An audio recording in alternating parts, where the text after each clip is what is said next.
wanting to meet the person who has invited you, giving nice thrashing. So like that, we would like to meet the person who switched off this light and the rope became a snake. This is the big problem. Rope became a snake because somebody किसी ने fuse निकाल दिया. Who is that fellow? We have to understand that. Purushat na param kinchit, and sa kashta. Any questions here? Bhagavad Gita says, Taddhama paramam mama, yad gatva na nivartante. You go there, reaching which nobody comes back. Taddhama paramam mama. Here there is a logical problem. Logical problem. What is the logic problem? Suppose you have a place called X, you have a place called Y. You go from X to Y, right?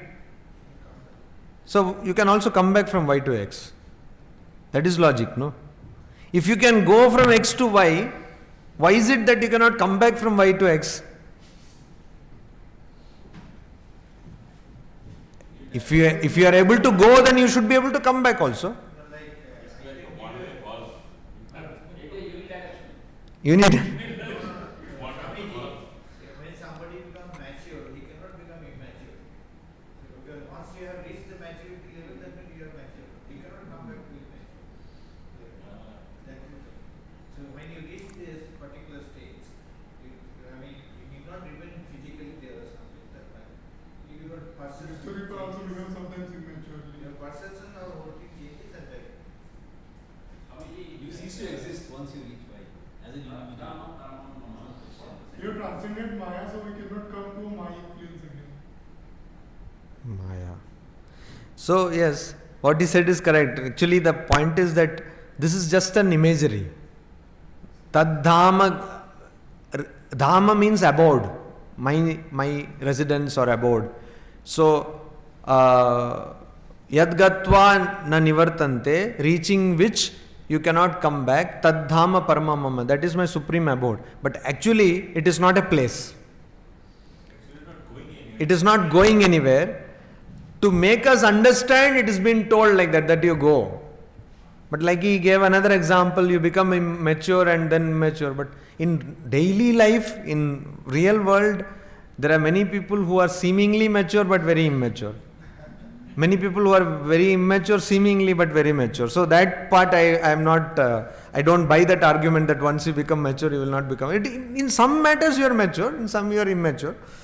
But your point I understood, and that is what it is told here, that it is not exactly like journey from one place to, like you go from Kolkata to Delhi. It is not like that. It is just the removal of ignorance. It is the removal of ignorance. And you actually attain, you don't actually attain anything. The self is already there. It is what you call Swayam Prakasha. It is self-revealing. Just like clouds cover a sun, and then when the clouds go away, sun which was already there starts revealing itself. So like that, there is no going from anywhere to anywhere, but it is just an idea given so that you go through this metamorphosis of. So what is this metamorphosis? Going from this gross to subtle. This is all in the, that's why I just pointed out, you see this sense organs to intellect. This is all in the material plane. So our journey is in the material plane. Why? When you become subtler and subtler and subtler, then afterwards there is no point in the material plane. Then you just give up materiality. That is the idea.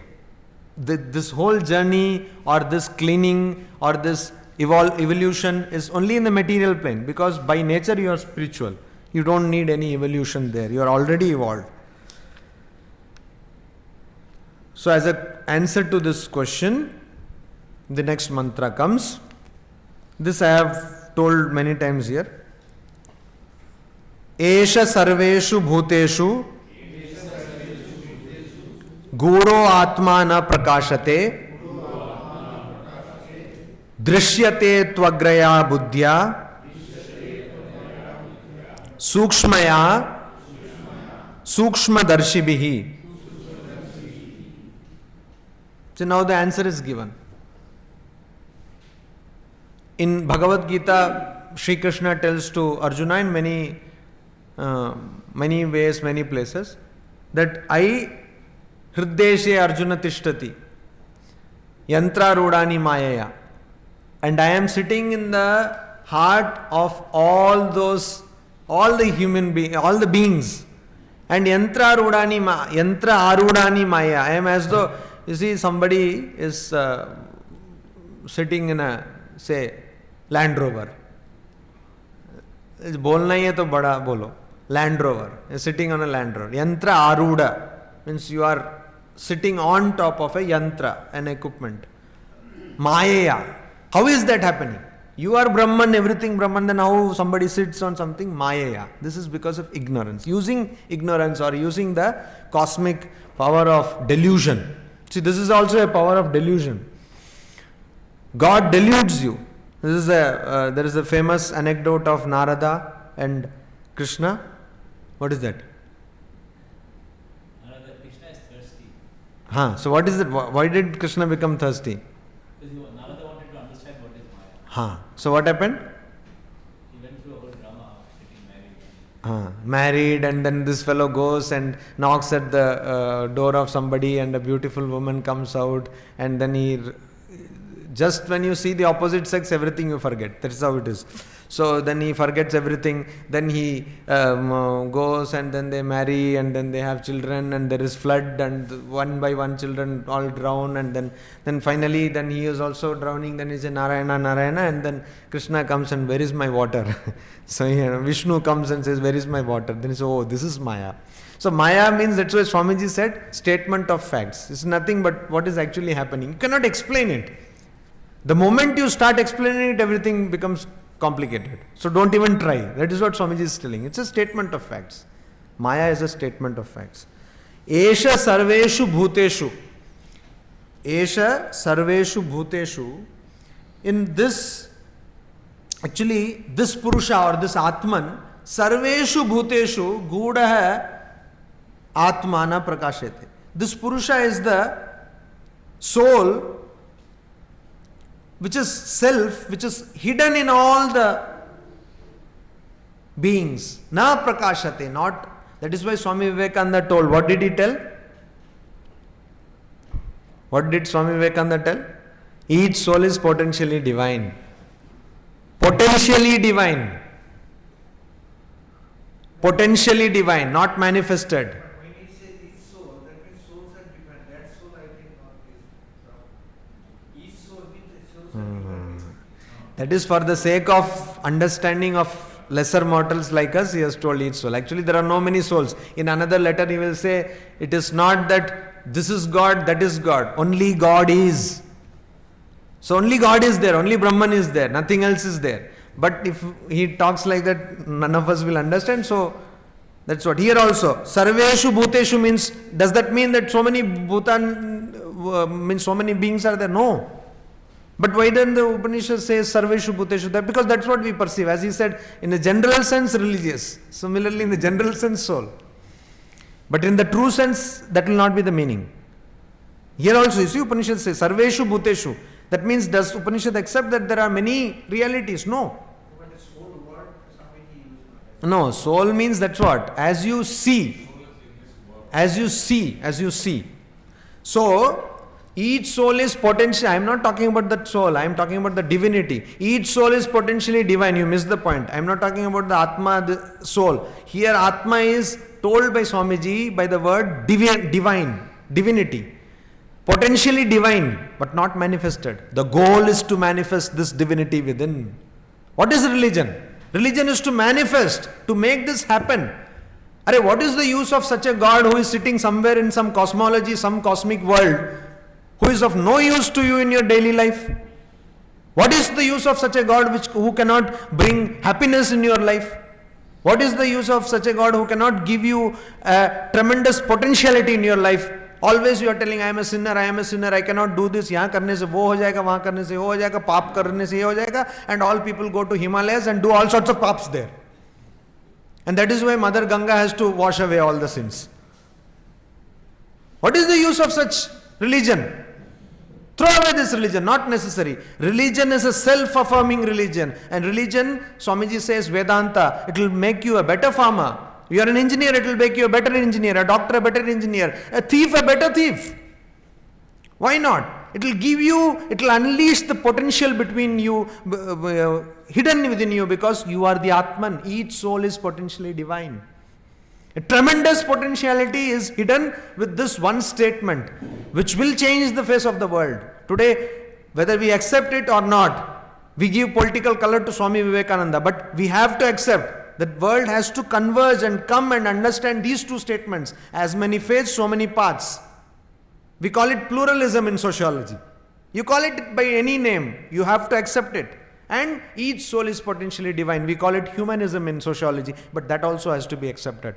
Each soul is potentially divine. What is the goal of religion and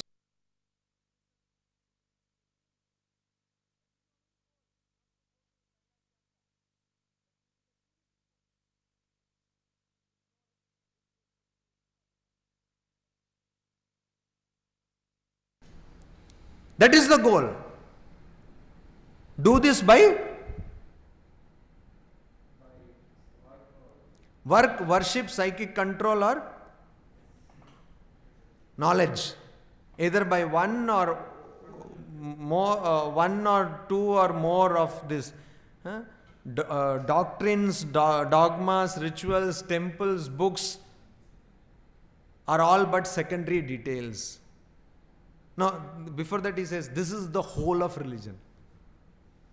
This is the whole of religion. Using your 4 faculties which are given to you by God, knowledge, devotion, and your mind, psychic control, work. Use these faculties and then attain to your divinity, not something coming from the outside. Nothing comes from the outside. You do that, and this is the whole of religion. And that is true religion. That is only religion. Religion is realization. It is being and becoming. See, powerful, but truth. Esha sarveshu bhuteshu gudo atma na prakashate. Now you have to change. What is the journey? The journey is from the potentiality to the manifestation. Potential divinity to a divinity manifested. You are all divine, but this divinity has to be manifested.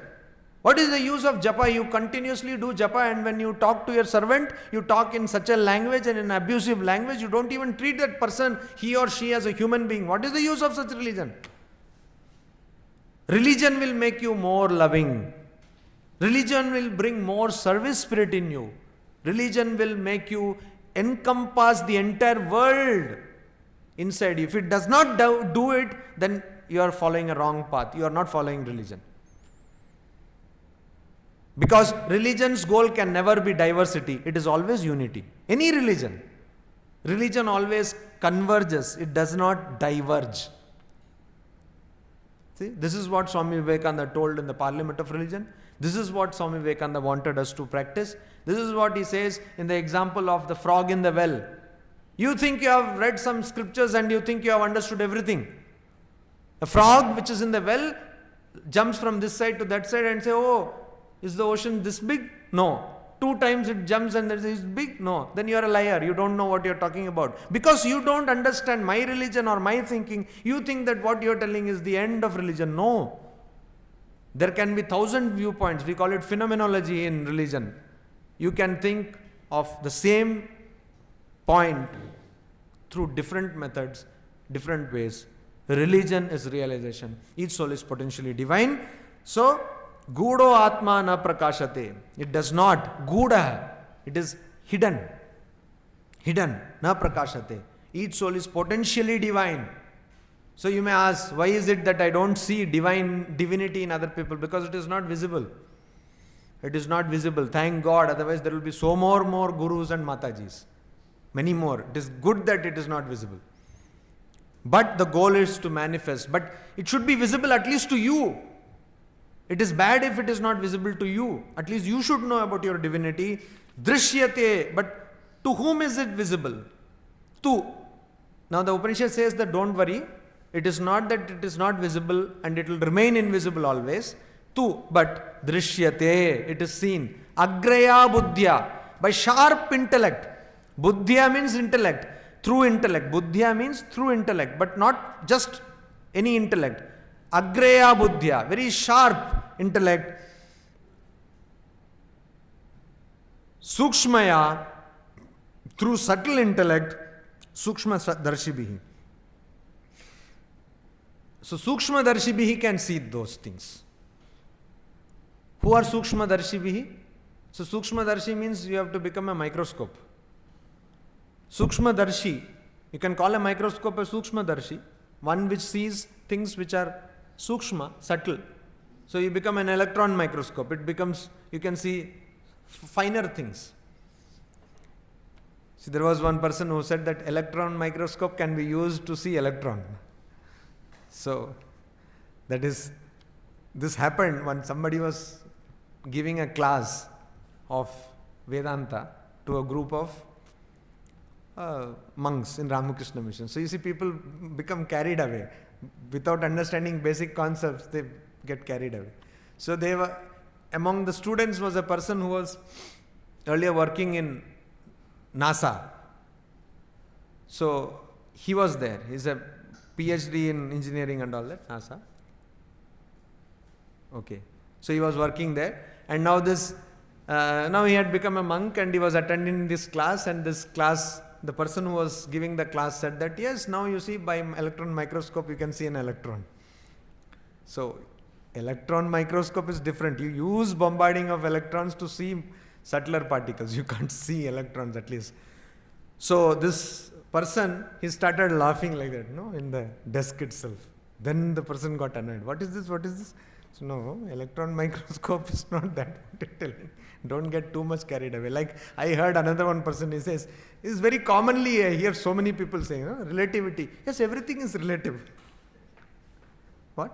Relativity. Everything is relative. So everything is relative. So what? Relativity?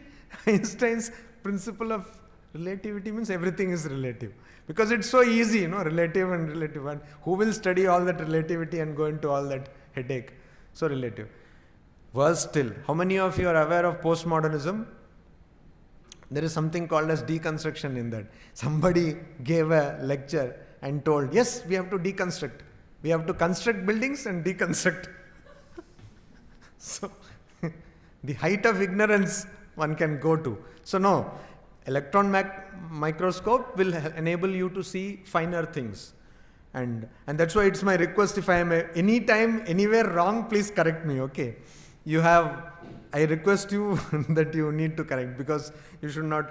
We had one Swami, his name was Swami Siddhinathananda. He was a scholarly monk down south in Kerala. So once he was invited to a function, and a younger Swami of the Ramakrishna order also was sitting there. And after the young Swami spoke, this Swami was supposed to speak. That's how it is, the seniors speak at the last. So he said, I was fascinated by the vast ignorance of my younger brother. Vast ignorance. So please pardon my ignorance if any, and tell me whenever I am ignorant. Esha sarveshu bhuteshu. So you have to become sukshma darshi. You have to become like an electron microscope or whatever microscope will be invented in the future. You have to have the sense of seeing the subtle things. Only one who can see subtle things can see that also through subtle intellect. Sharp and subtle intellect. Very keen and sharp intellect. You can see the Atman. Why? What is this all about seeing the subtle and all that subtle? What is this? Actually, here we are talking about viveka. Discernment. Viveka. You see, you constantly keep on analyzing. What is nitya? What is anitya? What is true? What is untrue? What is real? What is unreal? Constantly do that. Constantly do that. Thich Nhat Hanh, how many of you are aware of this person? A Buddhist monk, Thich Nhat Hanh. No. So this person wrote a book called Miracle of Mindfulness. Are you aware of this? So how to be mindful. I had the fortune of attending one of his sessions, meditation come lecture in 97. I had not come. I was a volunteer of Ramakrishna, but I had not joined. So he has a bowl, no? And then a small rod, and he will strike the bowl with the rod, and there will be a chime. And then, have you seen that? And then there will be a calmness. And this person is something, I'll tell you. This person is something, because when he comes, the atmosphere changes. He constantly is in meditation. You can Google I Namaha, he is there. All over in YouTube is there. Thich Nhat Hanh. THICH,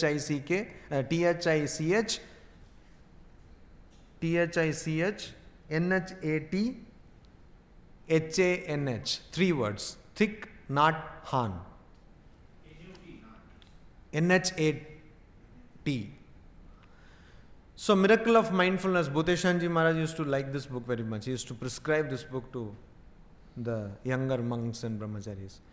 So, how you should be constantly aware. Install an antivirus system inside you. Panda Cloud antivirus, always. No, cloud. Everything is cloud nowadays. Some software companies, they have stopped this regular software. They are now going for cloud. So you have to pay per year.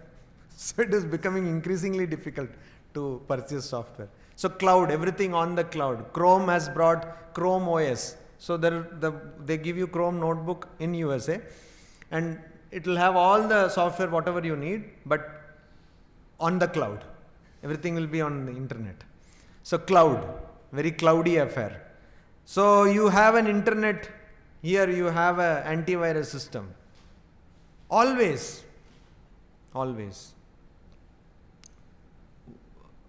In 4th chapter of Bhagavad Gita, Jnana tapasa puta madbhavam agataha. 4th chapter, this is there. This shloka is there. Jnana tapas. Intellectual austerity. How do you do that? So when I talk to you, you tell me that I am a fool, which I should have known already, but then you inform me that I am a fool. What happens? See, the point is, when you tell obvious things to people, they get angry. So somebody you call a fool, he gets angry. So naturally you call me a fool, I get angry. So I should have this antivirus, First I should have firewall. When you say fool, it will say, oh, fool coming from this IP address, okay, block. So, like that. Add, you should have all this, adware and this thing, that thing, then it will block. No, you are not a fool. At least I should maintain that, otherwise difficult to work. So, no, you are not a fool. I keep quiet. If that goes into my mind and disturbs me, then I said, what? I am a fool. You are a fool. Then it goes, tu, me. You tell something to me, I tell something to you, and it's a big clash of the titans. It goes on, this war goes on. So this antivirus, Jnana tapasa puta. Sri Krishna says that one gets purified by this intellectual austerity. One gets purified by this intellectual austerity. What happens? This kama and krodha and all this is removed by this intellectual activity. Jnana tapasa puta madbhavam agataha. And you become attuned to madbhavam. My attitude means one becomes godly, towards godly, godwardly. Godwardly, godwardly. You go start, so here Brahmanwardly. So you start going towards your true nature by always having a mechanism which will filter content filter should be there here. So that is that is actually, I'll tell you the entire.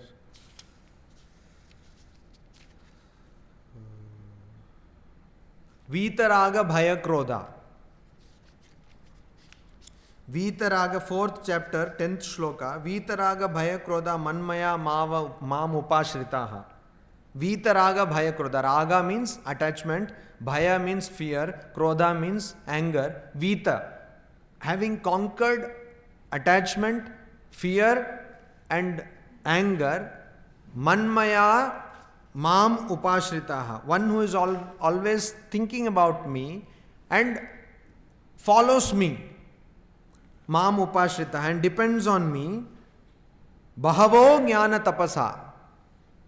By many, constant Jnana Tapasa, intellectual austerity, Puta Madbhavam Agataha.